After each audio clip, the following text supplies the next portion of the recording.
Hello दोस्तों, मैं मुकम्मल अंसारी एक बार फिर से आप सभी का बहुत बहुत स्वागत करता हूं math and magic tips YouTube channel में। दोस्तों, जैसा कि आप सभी को मालूम होगा कि हम लोग आने वाली मैट्रिक बोर्ड एग्जाम के लिए सभी स्टेट का ऑब्जेक्टिव के साथ साथ सब्जेक्टिव का भी क्रैश कोर्स की तैयारी हम लोग कर रहे हैं। तो आज की इस वीडियो में हम लेके आए हैं मैथ का ऑब्जेक्टिव प्लस सब्जेक्टिव क्वेश्चन का क्रैश कोर्स का अगला पार्ट, जिसमें हम आपसे बताने वाले हैं मैथ का ऐसे इंपॉर्टेंट क्वेश्चन जो कि पिछले मैट्रिक एग्जाम में बहुत बार पूछे गए हैं और आपकी मैट्रिक एग्जाम में पूछे जा सकते हैं। तो अगर आप इस मैट्रिक का एग्ज़ाम देने वाले हैं तो वीडियो को शुरू से अंत तक देखना बिल्कुल मत भूलिएगा। तो चलिए फ्रेंड्स, बिना समय गवाएं पहला क्वेश्चन को देख लेते हैं। आप चाहते हैं कि कक्षा 10वीं का सभी सब्जेक्ट का इंपॉर्टेंट ऑब्जेक्टिव के साथ साथ सब्जेक्टिव क्वेश्चन का पीडीएफ फ्री में डाउनलोड करना, तो वीडियो के डिस्क्रिप्शन बॉक्स में एक मोबाइल ऐप के साथ साथ एक वेबसाइट का लिंक दिया गया है जिसका नाम है questionforexam.com। तो दिए गए नीचे लिंक पर क्लिक करके आप कक्षा 10वीं का सभी सब्जेक्ट का इंपॉर्टेंट ऑब्जेक्टिव के साथ सब्जेक्टिव क्वेश्चन का भी पीडीएफ फ्री में डाउनलोड कर सकते हैं। तो चलिए हम आप सभी को पहला क्वेश्चन दिखा देते हैं। दोस्तों, जैसा कि आप सी मोबाइल स्क्रीन पे पहला क्वेश्चन देख पा रहे हैं। पहला क्वेश्चन में दिया गया है एक रैखिक बहुपद का घात कितना होता है। इसके लिए आपको 4 ऑप्शन दिए जा रहे हैं। पहला ऑप्शन में दिया गया है 0, ऑप्शन बी में दिया गया है 2, ऑप्शन सी में दिया गया है 1, ऑप्शन डी में दिया गया है इनमें से कोई नहीं। तो आप सभी को मालूम होगा कि हमारा वीडियो सीरीज का पहला क्वेश्चन का जवाब आप सभी को वीडियो के नीचे जाकर कमेंट बॉक्स में इसका सही जवाब लिखना होता है। तो क्वेश्चन नंबर 1 का क्या सही जवाब होगा, आप जल्दी से वीडियो के नीचे चले जाइए और कमेंट बॉक्स में इसका सही जवाब लिख सकते हैं। तो चलिए हम आप सभी को अगला क्वेश्चन दिखा देते हैं। दोस्तों, अगला सवाल है क्वेश्चन नंबर 2 में कि एक घात वाला बहुपद क्या कहलाता है। तो दोस्तों, आप सभी को बता दें कि एक घात वाले बहुपद को हम लोग रैखिक बहुपद कहते हैं, 2 घात वाले बहुपद को हम लोग द्विघात बहुपद कहते हैं, साथ ही 3 घात वाले बहुपद को हम लोग त्रिघात बहुपद कहते हैं। तो इस क्वेश्चन में हमसे पूछा गया है कि एक घात वाला बहुपद, एग्जाम्पल के तौर पे 2x + 4 को देख लीजिए। तो यहाँ पे x पे घातों की संख्या 1 है, अतः ये कौन सा बहुपद होगा, तो ये रैखिक बहुपद होगा। दोस्तों, अगला सवाल है कि घात 1 वाले बहुपद क्या कहलाते हैं। तो एक घात वाले बहुपद क्या कहलाते हैं या घात 1 वाले बहुपद क्या कहलाते हैं। प्रत्येक स्थिति में क्वेश्चन का सही जवाब रैखिक बहुपद होगा, यानी क्वेश्चन 3 का बिल्कुल सही जवाब ऑप्शन सी हो जाएगा। उसके बाद में अगला जो सवाल है क्वेश्चन नंबर 4 में काफ़ी सिंपल है कि एक घातीय बहुपद का आलेख कैसा होता है। मान लेते हैं कि 2x + 4 एक प्रकार का कौन से बहुपद है, तो ये एक घातीय बहुपद है, यानी घातों की संख्या इस पे 1 है। तो इसका जो आरेख होगा वो कैसी होगा, तो क्वेश्चन का सही जवाब ऑप्शन सी होगा, सरल रेखा में होगा। अगला सवाल है क्वेश्चन 5 में कि 2 घात वाले बहुपद ... कहलाते हैं। हम आपसे बता ही दिए हैं कि 2 घात वाले बहुपद को हम लोग द्विघात बहुपद कहते हैं, एक घात वाले बहुपद को हम लोग रैखिक बहुपद कहते हैं और साथ में 3 घात वाले बहुपद को हम लोग त्रिघात बहुपद कहते हैं। उसके बाद में अगला सवाल है क्वेश्चन 6 में कि द्विघात बहुपद का सबसे व्यापक रूप क्या होता है। आप सभी को मालूम होना चाहिए कि द्विघात बहुपद का व्यापक रूप ax² + bx + c = 0 होता है। तो ax² + bx + c = 0 आपका ऑप्शन बी में दिखाई दे रहा है, अतः द्विघात बहुपद का व्यापक रूप ऑप्शन बी हो जाएगा। उसके बाद में अगला सवाल है क्वेश्चन 7 में काफ़ी सिंपल है कि त्रिघात बहुपद का सबसे व्यापक रूप क्या होता है। तो पिछले वाले क्वेश्चन में आपने जाना कि आखिर द्विघात बहुपद का व्यापक रूप क्या होता है, अब आप जानेंगे त्रिघात बहुपद का व्यापक रूप क्या होता है। तो त्रिघात बहुपद का व्यापक रूप होता है ax³ + bx² + cx + d = 0, यानी क्वेश्चन का सही जवाब ऑप्शन सी हो जाएगा। उसके बाद में अगला जो सवाल है क्वेश्चन 8 में, यह एक ऐसा सवाल है जो मैट्रिक एग्जाम में 100% ऐसे सवाल पूछे जाते हैं कि इनमें से कौन सा बहुपद है, या ऐसे सवाल पूछे जाते हैं कि इनमें से कौन सा बहुपद नहीं है। इसके लिए आपको 4 ऑप्शन दिए जाते हैं। तो आप सभी को ऐसे क्वेश्चन का आंसर याद करने की कोई ज़रूरत नहीं है, केवल आपको समझना होगा कि कौन सी स्थिति में बहुपद होता है और कौन सी स्थिति में बहुपद नहीं होता है। तो देख लीजिए -7 दिया गया है, तो -7 एक प्रकार का शून्य घाती बहुपद है। ऑप्शन बी को देख लीजिए, तो y पे स्क्वायर है, यानी चर पे घातों की संख्या कितना है, 2 है, तो ये द्विघात बहुपद है। ऑप्शन सी को देख लीजिए, तो चर रूट में है। एक चीज़ आप सभी को हमेशा याद रखना होगा कि चर रूट में हो, ठीक है, और उस या चर पे माइनस में 1/2 ऐसे पावर दिया गया हो, या चर भागा में हो यानी बाटा में हो। ये 3 ऐसे कंडीशन है जिसमें बहुपद नहीं होता है। तो पहला तो यह हमारा शून्य घाती बहुपद है, ये द्विघाती बहुपद है, ये भी द्विघाती बहुपद है। हमसे पूछा गया है कि इनमें से कौन सा बहुपद नहीं है। तो ऑप्शन सी में देख लीजिए, x जो है वो रूट में है जिसका कोई वर्गमूल नहीं होता है, अतः यह बहुपद नहीं होगा। क्वेश्चन का सही जवाब ऑप्शन सी हो जाएगा। उसके बाद में अगला सवाल है कि निम्नलिखित में कौन बहुपद है। तो यहाँ से ऑप्शन से चलेंगे हम लोग कि यहाँ पे कौन सा बहुपद है। तो ऑप्शन ए को देख लीजिए, तो फिर रूट में x मिल गया है तो ये तो बहुपद होगा नहीं। ऑप्शन सी को देख लीजिए तो x पर बाटा में 1/2 दिया गया है तो ये भी बहुपद नहीं होगा।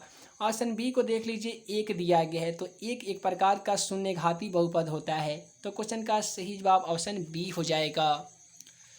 उसके बाद में अगला सवाल को देख लीजिए, क्वेश्चन नंबर 10 को कि निम्नलिखित में से कौन सा बहुपद है। यहाँ पे देख लीजिए ऑप्शन ए में चर जो है वो भाग में है अर्थात बटा में है, तो ये हमारा कभी भी बहुपद नहीं होगा। ऑप्शन सी को देख लीजिए, चर जो है वो रूट में है जिस कारण यह बहुपद नहीं होगा। ऑप्शन सी को देख लीजिए, चर पे पावर में -1/2 दिया गया है जिसके कारण ये भी बहुपद नहीं होगा। ऑप्शन बी को देख लीजिए, x² प्लस √2x दिया गया है। आपको दिमाग में आ रहा होगा कि ये भी तो रूट में है, लेकिन ऐसा बात नहीं है, यहाँ पे चर स्क्वायर में है जो एक प्रकार का क्या से बहुपद है, तो द्विघात बहुपद है।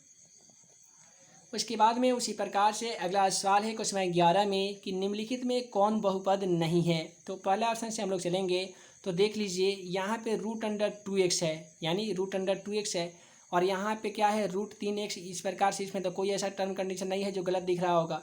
यहाँ पे देख लीजिए, ये भी बटा में है और यहाँ पे ये ठीक दिख रहा है द्विघात बहुपद की जैसा। लेकिन आप सभी को इस क्वेश्चन में बताना था कि निम्नलिखित में से कौन सा बहुपद नहीं है। तो पहला ऑप्शन चलते हैं, तो यहाँ पे हर शर्तों को पूरा कर रहा है बहुपद होने के लिए, तो ये तो बहुपद है। ऑप्शन बी को देख लीजिए, तो ये त्रिघात बहुपद है क्योंकि ax² plus bx plus cx plus d = 0 के रूल मान रहा है, तो ये हमारा त्रिघात बहुपद है यानी बहुपद है। ऑप्शन डी को देख लीजिए, तो यहाँ पे 3x² है -4x है प्लस √5 है, सभी नियमों को पूरा कर रहा है, तो ये भी हमारा बहुपद होगा। लेकिन ऑप्शन सी को देख लीजिए, चर जो है वो भाग में है, तो कभी भी चर अगर भाग में होगा यानी बटा में होगा तो वो बहुपद नहीं होगा। तो यहाँ पे ऑप्शन सी क्वेश्चन का सही जवाब होगा। निम्नलिखित में कौन बहुपद नहीं होगा, तो ऑप्शन सी नहीं होगा।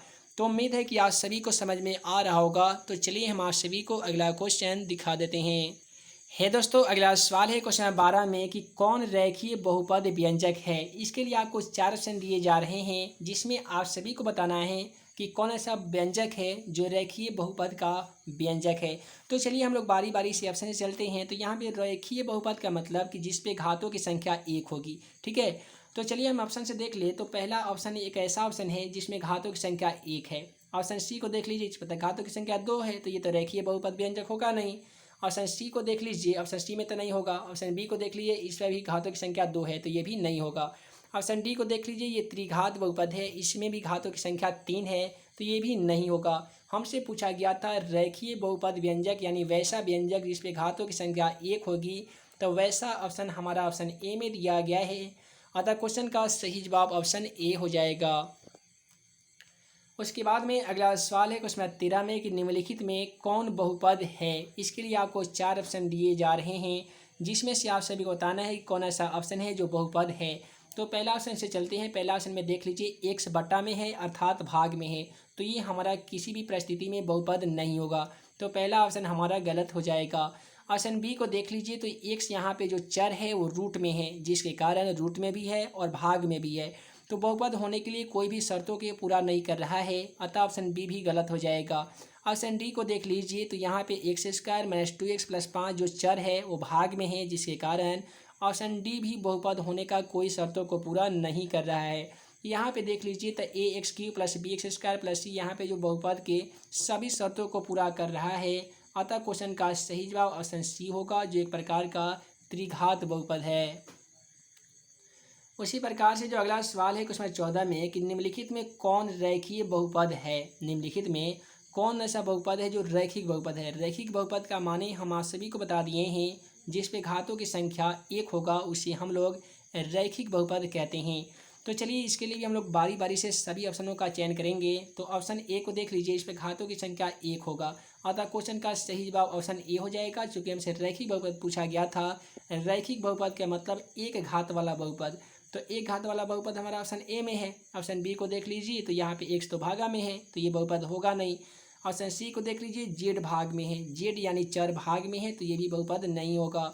ऑप्शन डी को देख लीजिए, चर यहाँ पे भाग में भी है और रूट में भी है, अतः ये भी इसका बहुपद नहीं होगा। बहुपद होने वाला कौन ऐसा ऑप्शन है, तो ऑप्शन ए हो जाएगा 2x - 9√5। उसके बाद में अगला सवाल है क्वेश्चन 15 में, निम्नलिखित में कौन बहुपद नहीं है। इसके लिए भी आपको 4 ऑप्शन दिए जा रहे हैं। जिसको देख के आपको ये बताना होगा कि कौन ऐसा ऑप्शन है जो बहुपद नहीं है। पहला ऑप्शन को चलते हैं, तो ax² + bx + c, ये जो है ये द्विघात बहुपद है, ठीक है, ये सभी शर्तों के पूरा कर रहा है, तो ये बहुपद है। यहाँ पे देख लीजिए ax³ + bx² + cx + d, ये त्रिघात बहुपद के सभी शर्तों को पूरा कर रहा है, अतः ये बहुपद है। ऑप्शन डी को चलते हैं, ऑप्शन डी में ax² - bx + c, ये द्विघात बहुपद है। ऑप्शन सी को देख लीजिए, चर जो है वो भाग में है। हम आपसे वो पिछले वाले क्वेश्चन से ही बताते आ रहे हैं कि कोई भी ऐसा चर हो जो रूट में हो, भाग में हो, या उस पर पावर में दिया गया हो, कोई माइनस में बटा या प्लस में बटा, प्रत्येक स्थिति में वो जो समीकरण होगा वो बहुपद नहीं होगा। तो यहाँ पे क्वेश्चन का सही जवाब ऑप्शन सी लिखेंगे आप। कौन ऐसा ऑप्शन है जो बहुपद नहीं है, तो ऑप्शन सी हो जाएगा। अगला जो सवाल देख पा रहे हैं क्वेश्चन नंबर 16 में कि निम्नलिखित में कौन बहुपद नहीं है। इसके लिए भी आपको 4 ऑप्शन दिए जा रहे हैं। पहला ऑप्शन से चलते हैं। पहला ऑप्शन में देख लीजिए, x² + √3 दिया गया है, तो x पर स्क्वायर दिया गया है, अतः ये द्विघात बहुपद होगा। तो पहला ऑप्शन हमारा गलत हो जाएगा, क्योंकि यहाँ पे बहुपद खोजना नहीं बल्कि ये खोजना है कि कौन ऐसा ऑप्शन है जो बहुपद नहीं हो सकता है। ऑप्शन बी को देख लीजिए, तब -5x दिया गया है, तो ये भी हमारा बहुपद है। ऑप्शन डी को देख लीजिए, x² + 4x + 4 दिया गया है, जो कि एक प्रकार का द्विघात बहुपद है। अगर आप ऑप्शन सी को देखें, तो यहाँ पे x पर यानी चर पर 1/2 दिया गया है, तो हम आपसे बता दिए हैं कि चर पे जो बट्टा में दिया गया होगा, स्क्वायर यानी पावर दिया गया होगा, वो कोई भी परिस्थिति में बहुपद नहीं होगा। यानी क्वेश्चन का सही जवाब ऑप्शन सी हो जाएगा। उसके बाद में आप देख पा रहे हैं क्वेश्चन नंबर 17 को। क्वेश्चन नंबर 17 में पूछा जा रहा है कि किसी बहुपद के शून्यकों की संख्या उतनी ही होगी जितने बिंदुओं पर बहुपद का आलेख डॉट डॉट को काटता है। इसके लिए आपको 4 ऑप्शन दिए जा रहे हैं। तो आप सभी को मालूम होना चाहिए कि किसी भी बहुपद के शून्यकों की संख्या उतना ही होगी जितने बिंदुओं पर बहुपद का आलेख x अक्ष को काटता है, ठीक है। यहाँ पे क्वेश्चन का सही जवाब क्या होगा, x अक्ष को काटता है, यानी क्वेश्चन का सही जवाब ऑप्शन बी हो जाएगा, x अक्ष को काटता है। उसके बाद में अगला सवाल है, द्विघात बहुपद ax² + bx + c = 0 के आलेख का रूप क्या होता है। तो ये कुछ परवलयी रेखा के प्रकार से होते हैं। तो जब भी आपसे बोला जाएगा कि द्विघात बहुपद जिसका व्यापक रूप होता है ax² + bx + c का आलेख किस प्रकार से होता है, तो परवलय होता है। क्वेश्चन का सही जवाब ऑप्शन सी लिखेंगे आप, परवलय। इसके बाद में अगला सवाल है क्वेश्चन 19 में। क्वेश्चन 19 में बोला जा रहा है कि द्विघात बहुपद के संगत आलेख के लिए कौन सा सत्य होगा। तो जब आलेख x अक्ष को नहीं भी काट सकता है ना, तो उस परिस्थिति में बहुपद जो होता है उसका आलेख संगत होता है। क्वेश्चन का सही जवाब ऑप्शन सी लिखेंगे आप कि यह आलेख x अक्ष को नहीं भी काट सकता है। तो चलिए हम आप सभी को अगला क्वेश्चन नंबर 20 को दिखा देते हैं। दोस्तों, अगला सवाल है क्वेश्चन नंबर 20 में कि एक रैखिक बहुपद के शून्यकों की संख्या कितनी होती है। काफ़ी सिंपल है, रैखिक बहुपद के शून्यकों की संख्या 1 होती है, द्विघात बहुपद के शून्यकों की संख्या 2 होती है, त्रिघात बहुपद के शून्यकों की संख्या 3 होती है। हमसे इस सवाल में पूछा गया है कि रैखिक बहुपद के शून्यकों की संख्या कितनी होती है। तो क्वेश्चन का सही जवाब ऑप्शन ए हो जाएगा, यानी 1। उसके बाद में अगला जो सवाल है हमारा क्वेश्चन में 21 में, काफ़ी इंपॉर्टेंट सवाल है कि द्विघात बहुपद के शून्यकों की अधिकतम संख्या कितनी होती है। तो आज सभी को बता दें कि 2 घात वाले बहुपद को हम लोग द्विघात बहुपद कहते हैं, जिसमें शून्यकों की संख्या 2 होती है। तो क्वेश्चन का सही जवाब ऑप्शन ए हो जाएगा। उसके बाद में अगला जो सवाल है क्वेश्चन 22 में कि एक त्रिघात बहुपद को शून्यकों की संख्या कितनी होती है। तो आज से बता दें कि 3 घात वाले बहुपद को हम लोग त्रिघात बहुपद कहते हैं, जिनमें शून्यकों की संख्या 3 होती है। तो क्वेश्चन का सही जवाब ऑप्शन सी हो जाएगा 3। उसके बाद में आप देख पा रहे हैं क्वेश्चन नंबर 23 को। क्वेश्चन नंबर 23 में बोला जा रहा है कि घात n के किसी बहुपद के शून्यकों की अधिकतम संख्या कितनी होगी। घात n के किसी भी बहुपद के शून्यकों की अधिकतम जो संख्या होगी वो कितनी होगी, तो केवल n होगी। ठीक है, तो क्वेश्चन का सही जवाब ऑप्शन डी लिखेंगे आप n। उसके बाद में अगला सवाल है क्वेश्चन नंबर 24 में कि बहुपद x square minus 16x plus 30 में क्या घटाया जाए कि प्राप्त बहुपद का शून्यक 15 हो जाएगा। इसमें से क्या चीज़ घटा लिया जाए कि प्राप्त बहुपद का शून्य कितना हो जाएगा, तो 15 हो जाएगा। क्वेश्चन का सही जवाब ऑप्शन सी होगा। इसमें से ये जो बहुपद दिया गया है इसमें से 15 को हम लोग घटा लेंगे तो प्राप्त बहुपद का शून्य कितना होगा, तो 30 हो जाएगा। सॉरी 30 नहीं बल्कि 15 हो जाएगा। इसमें से कितना हमको घटाना होगा, हम आपसे बता दिए कितना घटाइएगा, तो 15 घटाइएगा। उसके बाद में अगला सवाल है क्वेश्चन 25 में कि बहुपद x square minus 5x plus 4 में क्या जोड़ा जाए कि प्राप्त बहुपद का शून्य 3 हो जाएगा। तो इसमें आप सभी को कौन ऐसा ऑप्शन को जोड़िएगा कि प्राप्त जो बहुपद का शून्यक होगा वो 3 हो जाएगा। क्वेश्चन का सही जवाब ऑप्शन बी लिखेंगे आप, 2 जोड़ना होगा। उसके बाद में अगला सवाल है क्वेश्चन 26 में कि बहुपद एक्स स्क्वायर माइनस के एक्स माइनस 42 का एक शून्यक -2 दिया गया है, तो के का मान क्या होगा। इसको सबसे पहले आपको हल करना होगा। इस समीकरण को चाहे तो आप गुणनखंड विधि के माध्यम से हल कर सकते हैं। गुणनखंड विधि के माध्यम से जैसे हल कीजिएगा तो इसका आंसर एक आता है -2 और दूसरा आता है 19। तो -2 तो दिया जा चुका है, तो के का मान क्या होगा, 19 हो जाएगा। क्वेश्चन का सही जवाब ऑप्शन ए में मौजूद है। उसके बाद में उसी प्रकार से अगला सवाल है बहुपद एक्स स्क्वायर प्लस के एक्स माइनस 4 का एक शून्यक 2 है, तो के का मान ज्ञात करें। उसी प्रकार से इसमें भी आपको गुणनखंड विधि से समीकरण को हल करना होगा। एक जो शून्यक आएगा वो 2 आएगा, उसी प्रकार से दूसरा शून्यक 0 आ जाएगा। उसके बाद में अगला सवाल है कि m के किस मान के लिए -4 बहुपद x square minus x minus 2m plus 2 का शून्यक होगा। तो क्वेश्चन नंबर 28 का बिल्कुल सही जवाब ऑप्शन सी हो जाएगा 9। उसके बाद में अगला जो सवाल है क्वेश्चन नंबर 29 में कि x square plus 4x plus 4 के शून्यक निम्नलिखित में से कौन सा होगा। तो इसके लिए आपको शून्य ज्ञात करना होगा। उम्मीद है कि आप सभी के मन में एक सवाल आ रहा होगा कि हम आप सभी को शून्यक बनाने का तरीका नहीं सिखा रहे हैं, केवल आंसर बताते जा रहे हैं। ठीक है, लेकिन ऐसा बात नहीं है। वो जो सवाल थे उसका सोल्यूशन मोबाइल पे संभव नहीं था, जिस कारण हम आप सभी को उसका तरीका नहीं बता पाए हैं। तो चलिए इस क्वेश्चन के माध्यम से बता देते हैं कि आखिर किसी भी समीकरण का आप सभी उसका शून्य कैसे ज्ञात करेंगे। तो शून्य ज्ञात करना काफ़ी सिंपल होता है। उसके लिए आपको फर्स्ट इंटू लास्ट मल्टीप्लिकेशन करना पड़ता है। तो एक्स स्क्वायर के जगह पे तो कोई अंक है नहीं, तो एक्स स्क्वायर के पास कौन सा अंक होगा, 1 होगा, और लास्ट में कितना है, 4 होगा। तो 1 में अगर आप 4 से गुना कर लीजिएगा तो 4 आएगा। बीच वाली संख्या को देख लीजिए कितना है, तो ये 4 है। तो अब आपको 4 को ऐसे 2 संख्या में बांटना होगा कि अगर आप गुना करेंगे तो +4 आएगा, दोनों को आप जोड़ लेंगे तो भी +4 आना चाहिए। तो वैसे परिस्थिति में हम -2 और -2 लेंगे, तो -2 और -2 मिलके कितना होगा, तो ये -4 हो जाएगा। तो ऐसे तो ये गलत हो जाएगा। ठीक है, तो हम क्या करेंगे, 4 और 2 लेंगे, या ऐसे कर सकते हैं -2 में -2 से गुना करेंगे तो +4 हो जाएगा, और -2 और -2 मिलके ये -4 भी हो जाएगा। तो यहाँ पे +4 नहीं बल्कि क्वेश्चन में -4 होना चाहिए, शायद मिस्टेक हो गया होगा टाइपिंग में। तो क्वेश्चन नंबर 29 का जो बिल्कुल सही जवाब आता है वो क्या होता है, चलिए हम आप सभी को बता देते हैं। वो ऑप्शन सी होता है, -2 और -2। तो क्या कीजिएगा कि फर्स्ट इंटू लास्ट गुना कर लीजिएगा। आप एक्स स्क्वायर को एक्स स्क्वायर लिखेंगे और -4x के पे आप लिखेंगे -2x और -2x, और फिर +4 है उसे आप सेम टू सेम लिख देंगे। दोनों में कमन देख लीजिए, दोनों में कमन x मिल रहा है, तो x कमन कर लीजिएगा और माइनस यहाँ पे एक्स स्क्वायर में से x कमन कीजिएगा तो एगो x बच जाएगा, माइनस का माइनस। 2x में से अगर आप x कमन लिए हैं तो केवल आपके पास 2 बचा होगा। यहाँ से आप -2 कमन कर लेंगे तो यहाँ पे आपके पास क्या बचेगा, x, प्लस माइनस मिलके माइनस। ठीक है, और यहाँ पे क्या हो जाएगा, x 2x और 4 में अगर आप 2 कमन कर लिए तो यहाँ पे बचा होगा 2 दूनी 4, यानी x - 2 बचा होगा। आप इसे एक साथ में लिखेंगे, x - 2 लिखेंगे और इधर हो जाएगा x - 2। चूँकि दोनों तो ये सेम टू सेम है, दोनों कमन है, तो x - 2 लिख लेंगे और ये दोनों को एक साथ लिखते हैं।